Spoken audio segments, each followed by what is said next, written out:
Hello friends, UGC net knowledge point में आप सभी का स्वागत है। आज हम कर रहे हैं UGC net paper 2 public administration के चैप्टर वाइज जो है एम लक्ष्मीकांत की बुक में से परिशिष्ट। आइए स्टार्ट करते हैं। चैनल पर नए हैं तो चैनल को जरूर सब्सक्राइब करें, लाइक एंड शेयर करें। आज हम करेंगे 11 पॉइंट जो है महत्वपूर्ण संविधान संशोधन जो हुए थे। संविधान संशोधन की संख्या एवं वर्ष और संशोधन जो संविधान में किए गए उसके प्रावधान। पहला संविधान संशोधन 1951 क्या था, इसमें क्या प्रावधान थे? तो फर्स्ट पॉइंट है सामाजिक एवं आर्थिक रूप से कमजोर वर्गों की उन्नति हेतु विशेष प्रावधान करने के लिए राज्य को शक्ति दी गई थी। सेकंड पॉइंट है संपदा इत्यादि के अर्जन हेतु कानूनों की व्यावृत्ति उपलब्ध कराई गई थी। थर्ड पॉइंट है न्यायिक पुनर्वलोकन से बचाने के लिए भू सुधार एवं अन्य कानूनों को सुरक्षा प्रदान करने के लिए 9वीं अनुसूची जोड़ी गई थी। फोर्थ पॉइंट है वाक एवं अभिव्यक्ति की स्वतंत्रता पर 3 और आधारों पर प्रतिबद्ध जोड़ गए। ये आधार थे सर्वथा सार्वजनिक व्यवस्था, विदेशी राज्यों के साथ मित्रतापूर्ण संबंध और एक अपराध को उकसाना। उसके साथ ही प्रतिबंधों को तर्कसंगत और अपनी प्रकृति के न्यायोचित बनाया गया। फिफ्थ पॉइंट है यह उपबंध किया गया कि राज्य द्वारा किया जाने वाला कोई भी व्यापार या किसी व्यापार का राष्ट्रीयकरण व्यापार करने के अधिकार के उल्लंघन के आधार पर अवैध नहीं होगा। चौथा संशोधन अधिनियम 1955, इसमें क्या प्रावधान किए गए थे? फर्स्ट पॉइंट है अदालतों की जांच पड़ताल से परे निजी संपत्ति के बाध्यकारी अधिग्रहण की स्थिति में दी जाने वाली क्षतिपूर्ति के मापदंड का निर्धारण। सेकंड पॉइंट है किसी भी व्यापार में राष्ट्रीयकरण हेतु राज्य को प्राधिकार दिया गया। थर्ड है 9वीं अनुसूची में कुछ अन्य अधिनियम शामिल किए गए। और फोर्थ है अनुच्छेद 31A का विषय क्षेत्र बढ़ाया गया।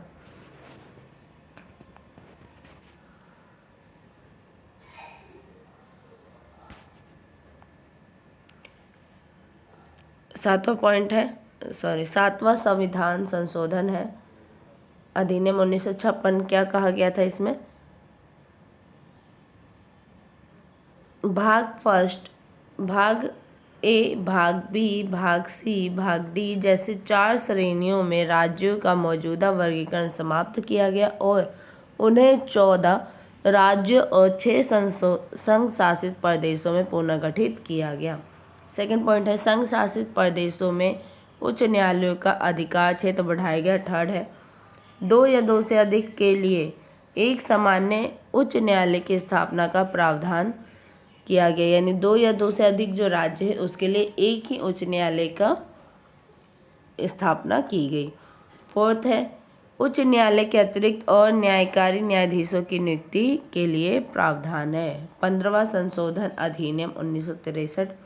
फर्स्ट पॉइंट है उच्च न्यायालयों को ये शक्ति प्रदान की गई कि वे अपनी प्रादेशिक सीमाओं से बाहर होने वाले किसी कार्यवाही के संबंध में अपने प्रादेशिक अधिकार क्षेत्र से बाहर भी अपने प्राधिकार का प्रयोग करके किसी व्यक्ति की याचिकाएं जारी कर सकते हैं।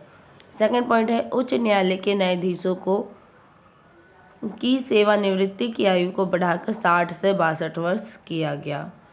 थर्ड पॉइंट है उच्च न्यायालय के सेवानिवृत्ति न्यायाधीशों को उसी न्यायालय के कार्यकारी न्यायाधीशों के रूप में नियुक्त करने के प्रावधान किए गए। फोर्थ पॉइंट है एक उच्च न्यायालय से दूसरे उच्च न्यायालय में स्थानांतरित होने वाले न्यायाधीशों को क्षतिपूर्ति भत्ता देने का प्रावधान किया गया। फिफ्थ पॉइंट है एक उच्च न्यायालय के सेवानिवृत्ति न्यायाधीश को सर्वोच्च न्यायालय के तत्सम न्यायाधीश के रूप में कार्य करने की अनुमति दी गई। और सिक्स पॉइंट है सर्वोच्च न्यायालय एवं उच्च न्यायालय के न्यायाधीश की आयु के निर्धारण हेतु प्रक्रिया का प्रावधान किया गया। 21वां संविधान संशोधन 1967 सिंधी और 8वीं अनुसूची में 15वीं भाग के रूप में शामिल किया गया। 24वां संविधान संशोधन अधिनियम 1971 फर्स्ट है, मूलभूत अधिकारों सहित संविधान के किसी भी भाग को संशोधित करने की संसद की शक्ति को सुदृढ़ किया गया। सेकंड पॉइंट है, यह एक संवैधानिक संशोधन विधेयक को अपनी सहमति देना राष्ट्रपति के लिए बाध्यकारी बनाया गया। 28वां संविधान संशोधन 1972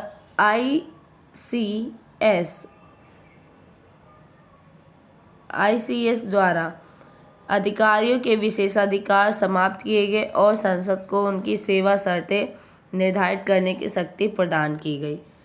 36वां संविधान संशोधन 1975 सिक्किम को भारतीय संघ का पूर्ण राज्य बनाया गया और 10वीं अनुसूची का विलोपन किया गया। 38वां संविधान संशोधन 1975 फर्स्ट पॉइंट है, इसका राष्ट्रपति द्वारा आपातकाल की घोषणा को गैर न्यायोचित बनाया गया। सेकंड पॉइंट है, राष्ट्रपति राज्यपालों एवं संघ शासित प्रदेशों के प्रशासकों द्वारा अध्यादेश प्रख्यापित करना गैर न्यायोचित ठहराया गया। थर्ड पॉइंट है, राष्ट्रपति को एक ही समय पर अलग अलग आधारों पर राष्ट्रीय आपात की अलग अलग उद्घोषणाएं करने की शक्ति दी गई। 41वां संविधान संशोधन राज्य लोक सेवा आयोग और संयुक्त लोक सेवा आयोग के सदस्य की 1976 सेवानिवृत्ति आयु को बढ़ाकर 60 से 62 किया गया। 42वां संशोधन अधिनियम 1976, इसमें क्या किया गया था, यह संविधान का अब तक का सबसे व्यापक संशोधन था। इसे लघु संविधान के रूप में जाना जाता है। ये संशोधन स्वर्ण सिंह समिति की सिफारिश पर आधारित है। कौन सा? 42वां संविधान संशोधन 1976। इसका फर्स्ट पॉइंट है, प्रस्तावना में 3 नए शब्द समाजवादी, पंथनिरपेक्ष और अखंडता जोड़े गए। सेकंड पॉइंट है, नागरिकता के मूल कर्तव्यों वाले भाग 4(a) को जोड़ा गया। थर्ड पॉइंट है, राष्ट्रपति को कैबिनेट की सलाह मानने के लिए बाध्य बनाया गया। फोर्थ है, प्रशासनिक न्यायाधिकरण और अन्य मामलों के लिए न्यायाधिकरणों का प्रावधान किया गया और इसके लिए भाग 14(a) को जोड़ा गया। फिफ्थ पॉइंट है, 1971 की जनगणना के आधार पर लोकसभा एवं राज्य विधानसभाओं में सीटों की संख्या को 2001 तक स्थिर किया गया। छठा पॉइंट है, संवैधानिक संशोधन को न्यायिक परीक्षण से बाहर रखा गया। सातवां है, सर्वोच्च न्यायालय और उच्च न्यायालय के न्यायिक पुनर्वलोकन की शक्ति और रीट क्षेत्राधिकार को सीमित किया गया। आठवां पॉइंट है, लोकसभा और राज्यसभाओं का कार्यकाल बढ़ाकर 5 से 6 वर्ष किया गया। 9वां पॉइंट है, यह उपबंध किया गया कि निर्देशक सिद्धांतों के क्रियान्वयन हेतु बनाई गई विधियां कुछ मूल अधिकारों के उल्लंघन के आधार पर न्यायालयों द्वारा अवैध घोषित नहीं की जा सकती।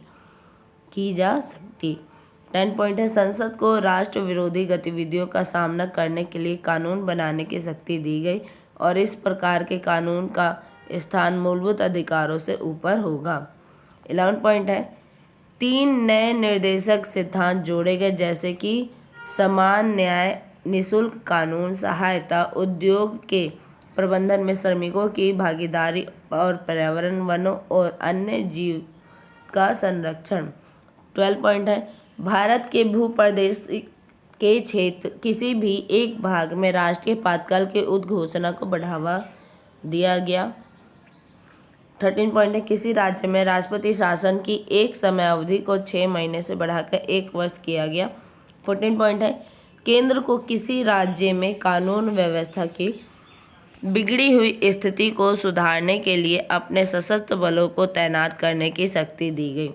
15 पॉइंट है, 5 विषयों को राज्य सूची से निकालकर समवर्ती सूची में शामिल किया गया जैसे कि शिक्षा, वन, अन्य जीव जंतु एवं पक्षियों का संरक्षण, भार और मापतौल तथा सर्वोच्च न्यायालय एवं उच्च न्यायालयों को छोड़कर सभी अदालतों का गठन प्रशासन और संगठन।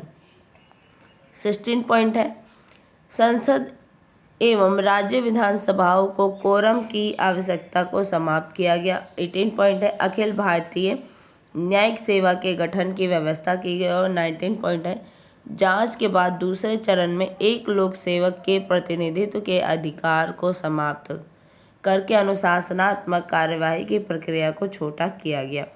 ये थे 19 पॉइंट, इसलिए इसे क्या कहा गया है, लघु संविधान कहा गया है। 43वां संशोधन अधिनियम 1977 जनता सरकार द्वारा 42वें संशोधन अधिनियम की कुछ विकृतियों को शून्य करने के लिए यह अधिनियम लाया गया था। क्या वह है? फर्स्ट पॉइंट है, न्यायिक पुनर्वलोकन और याचिकाएं जारी करने के संबंध में सर्वोच्च न्यायालय और उच्च न्यायालय के अधिकार क्षेत्र को पुनः 42वें संविधान संशोधन के पहले की स्थिति में लाया गया। सेकेंड पॉइंट है, राष्ट्र विरोधी गतिविधियों का सामना करने के लिए कानून बनाने की संसद की विशेष शक्ति को समाप्त कर दिया गया। 44वां संशोधन अधिनियम 1978 जनता सरकार द्वारा 42वें संविधान संशोधन अधिनियम को कुछ अन्य विकृतियों को शून्य करने के लिए यह अधिनियम आया। 43वां भी यही कारण था और 44वां भी यही। ये 43वां आया था 1977 में और 44 आया था 1978 में। इसका पॉइंट क्या है? फर्स्ट पॉइंट है, लोकसभा और राज्यसभाओं का कार्यकाल 5 वर्ष का किया गया। सेकंड पॉइंट है, संसद और राज्य विधानमंडलों में कोरम से जुड़े प्रावधानों को 42वें संशोधन से पहले की स्थिति में लाया गया। थर्ड पॉइंट है, संसदीय विशेषाधिकार से जुड़े प्रावधानों में ब्रिटिश कॉमन सभा के उद्धरण का विलोपन किया गया। 4 पॉइंट है, संसद एवं राज्य विधानमंडलों की कार्यवाही की वास्तविक रिपोर्ट में समाचार पत्र में प्रकाशन का संवैधानिक संरक्षण किया गया। 5th पॉइंट है, राष्ट्रपति को मंत्रिमंडल की सलाह को पुनः विचार हेतु वापस भेजने की शक्ति दी गई, किंतु पुनः विचार के बाद भेजी गई सलाह को मानना राष्ट्रपति के लिए बाध्यकारी किया गया। 6 पॉइंट है, उन उपबंधों को निकाल दिया गया जो अध्यादेश जारी करने में राष्ट्रपति, राज्यपाल और प्रशासकों की संतुष्टि को अंतिम बनाते हैं। 7 पॉइंट है, सर्वोच्च न्यायालय और उच्च न्यायालय की कुछ शक्तियों को पुनः लौटाया गया। 8 पॉइंट है, राष्ट्रीय आपातकाल के संबंध में आंतरिक अवरोध शब्द को सशस्त्र विरोध शब्द के रूप द्वारा प्रतिस्थापित किया गया। 9 पॉइंट है, यह प्रावधान किया गया कि राष्ट्रपति मंत्रिमंडल की लिखित अनुशंसा के बाद ही राष्ट्रीय आपातकाल की उद्घोषणा कर सकता है।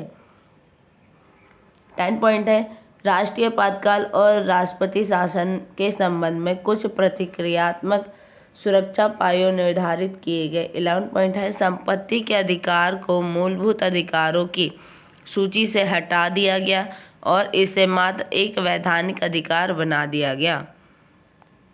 12 पॉइंट है, ये प्रावधान किया गया कि राष्ट्रीय आपातकाल के दौरान अनुच्छेद 20 और 21 द्वारा सुनिश्चित मूलभूत अधिकारों को निलंबित नहीं किया जा सकता।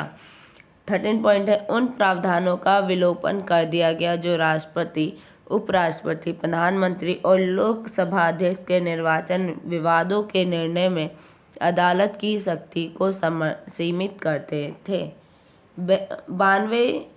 92वां संशोधन अधिनियम 1985 दल बदल कानून के रूप में चर्चित। दल बदल के आधार पर संसद एवं राज्य विधानमंडलों के सदस्यों की अपात्रता के प्रावधान किए गए और इस संबंध में विस्तृत प्रावधानों के लिए एक नई 10वीं अनुसूची जोड़ी गई। 58वां संशोधन अधिनियम 1987 हिंदी भाषा के संविधान की एक प्राधिकृत पाठ का उपबंध किया गया और संविधान के इस हिंदी संस्करण को समान वैधानिक पवित्रता दी गई। जो हिंदी संस्करण की जो समान वैधानिक है उसको पवित्रता दी गई। 61वां संशोधन अधिनियम 1987 लोकसभा और राज्य विधानसभा निर्वाचन के लिए मताधिकार की आयु 21 वर्ष से घटाकर 18 वर्ष किया गया। 69वां संशोधन अधिनियम 1991 राष्ट्रीय राजधानी क्षेत्र के रूप में संघ शासित प्रदेश दिल्ली को एक विशेष दर्जा प्रदान किया गया। इस संशोधन में दिल्ली के लिए एक 70 सदस्यीय विधानसभा तथा 7 संसदीय मंत्रिपरिषद का प्रावधान भी किया गया। 70वां संशोधन अधिनियम 1992 राष्ट्रीय राजधानी दिल्ली द्वारा संघ शासित प्रदेश पुडुचेरी के विधानसभा सदस्यों को राष्ट्रपति के निर्वाचन हेतु निर्वाचक समूह में शामिल करने के प्रावधान किए गए। 71वां संशोधन अधिनियम 1992 8वीं अनुसूची में कोंकणी, मणिपुरी और नेपाली भाषाओं को शामिल किया गया। इसी के साथ अनुसूची की भाषाओं की कुल संख्या को बढ़ाकर 18 हो गई। 73वां संविधान संशोधन अधिनियम 1992 पंचायती राज, ये दोनों इम्पोर्टेंट है जो पेपर में आते हैं ज़्यादातर। पंचायती राज संस्थानों को संवैधानिक दर्जा एवं संरक्षण प्रदान किया गया। इस उद्देश्य के लिए संशोधन के द्वारा एक नया भाग 9 जोड़ा गया जिसका शीर्षक पंचायत था और इसी के साथ एक नई 11वीं अनुसूची जोड़ी गई जिसमें पंचायतों के 29 कार्यों को शामिल किया गया। 74वां संविधान संशोधन अधिनियम 1992 शहरी स्थानीय निकायों को संवैधानिक दर्जा एवं संरक्षण प्रदान किया गया। 1992 किया गया, यानी जो शहरी स्थानीय निकाय है उसमें संवैधानिक दर्जा संरक्षण प्रदान किया गया 1992 में। इस उद्देश्य के लिए संशोधन के द्वारा एक नया भाग 9A शहरी निकायों के नाम से जोड़ा गया और एक नई भाग 12वीं अनुसूची जोड़ी गई जिसमें नगर निकायों के लिए 18 कार्य शामिल किए गए। 77वां संविधान संशोधन अधिनियम 1995 अनुसूचित जातियों एवं अनुसूचित जनजातियों के लिए सरकारी सेवाओं में प्रोन्नति के संबंध में आरक्षण का प्रावधान किया गया। इस संशोधन ने प्रोन्नति के आरक्षण के संबंध में सर्वोच्च न्यायालय के लिए निर्देशों को शून्य कर दिया। 80वां संशोधन अधिनियम 2000 केंद्र और राज्यों के बीच राजस्व के अंतरण की एक वैकल्पिक योजना हेतु प्रावधान किए गए। यह 10वें वित्त आयोग की सिफारिश पर किया गया था। 81वां संशोधन अधिनियम 2000 राज्य को यह शक्ति दी गई कि वह 1 वर्ष को बिना भरी हुई आरक्षित पद रिक्तियों को बाद के किसी वर्ष या वर्षों में भरी जाने वाली पद रिक्तियों के एक पृथक वर्ग के रूप में किसी विचार हेतु रख सकता है। इस प्रकार की पद रिक्तियों का वर्ग उस वर्ष की पद रिक्तियों के साथ संयोजित नहीं किया जाएगा जिस वर्ष में उन पद रिक्तियों को उस वर्ष की कुल पद रिक्तियों का 50% आरक्षण की सीमा को निर्धारित करने के लिए भरा जा सकता है। संक्षेप में इस संशोधन के ने बैकलॉग रिक्तियों में आरक्षण की 50% सीमा रेखा को समाप्त कर दिया। 82वां संशोधन अधिनियम 2000 केंद्र एवं राज्यों की लोक सेवाओं में प्रोन्नति से जुड़े मामलों में आरक्षण हेतु अनुसूचित जातियों एवं अनुसूचित जनजातियों के पक्ष में मूल्यांकन मानदंडों को कम करने अथवा किसी परीक्षा में अर्हता अंकों में छूट देने के लिए प्रावधान बनाने की शक्ति दी गई। कौन से संशोधन में? 82वां संविधान संशोधन में। 83वां संशोधन अधिनियम 2000 यह प्रावधान किया गया कि अरुणाचल प्रदेश में अनुसूचित जातियों के लिए पंचायतों में आरक्षण की जरूरत नहीं है। अरुणाचल प्रदेश की संपूर्ण जनसंख्या जनजातीय है और वहाँ कोई भी अनुसूचित जाति नहीं है। 85वां संशोधन अधिनियम 2001 जून 1985 में प्रभावी करने के साथ अनुसूचित जातियों एवं अनुसूचित जनजातियों से जुड़े सरकारी कर्मचारियों के लिए आरक्षण के लिए नियम द्वारा प्रोन्नति के मामले में परिणामिक वरिष्ठता का प्रावधान किया गया। 86वां संशोधन अधिनियम 2002 प्राथमिक शिक्षा को मूलभूत अधिकार बनाया गया। सेकेंड है जोड़े गए अनुच्छेद 21A के अनुसार राज्य 6 वर्ष की आयु पूरी होने तक सभी बच्चों के लिए शिक्षा और देखभाल उपलब्ध कराने का अथक प्रयास करेगा।